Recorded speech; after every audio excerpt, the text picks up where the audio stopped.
Bonjour à tous. Aujourd'hui, nous sommes le mardi de la première semaine du temps du carême.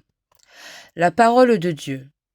La pluie et la neige qui descendent des cieux n'y retournent pas sans avoir abreuvé la terre, sans l'avoir fécondée et l'avoir fait germer. Ainsi, ma parole, qui sort de ma bouche, ne me reviendra pas sans résultat, sans avoir fait ce qui me plaît, sans avoir accompli sa mission.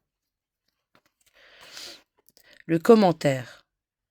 Prenez le temps de réciter avec ferveur la prière du Notre Père. Que faites-vous? D'où viennent les mots qui passent de votre cœur et de votre mémoire à vos lèvres pour monter jusqu'au ciel?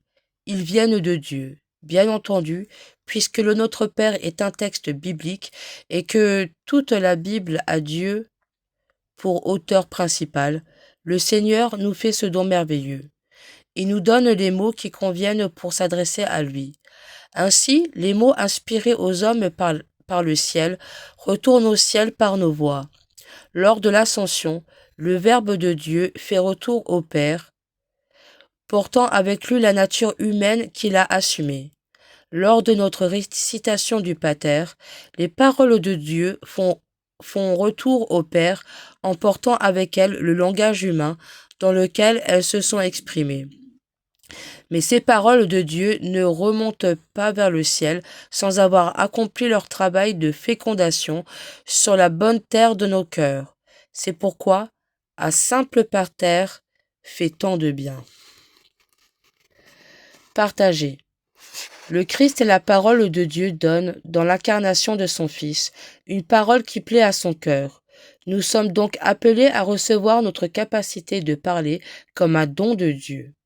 Quand Dieu avait fait sortir son peuple de l'esclavage d'Égypte, c'était entre autres pour lui redonner sa liberté de parole.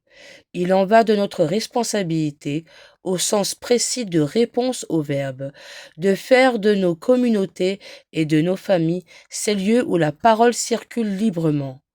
Grâce à nos dialogues avec le Christ dans la prière, notre cœur est rempli de ces paroles bonnes et vraies qui peuvent donner vie à un prochain. À l'école de Sainte Faustine, dans le petit journal au numéro 8. À 18 ans, j'ai prié très instamment mes parents de me permettre d'entrer au couvent. Ils repoussèrent catégoriquement ma demande, après quoi je me suis adonné aux vanités de la vie, ne faisant aucune attention aux signes de la grâce, rien que mon âme ne trouva contentement en rien. La résolution.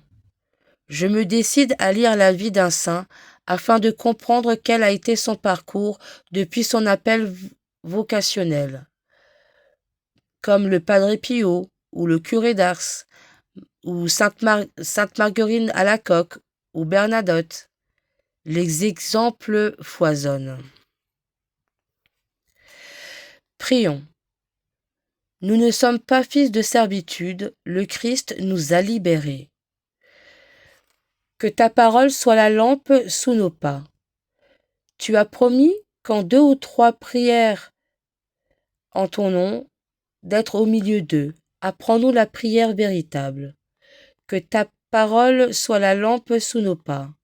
Soutiens ton Église qui désire se conformer à toi. Que ta parole soit la lampe sous nos pas.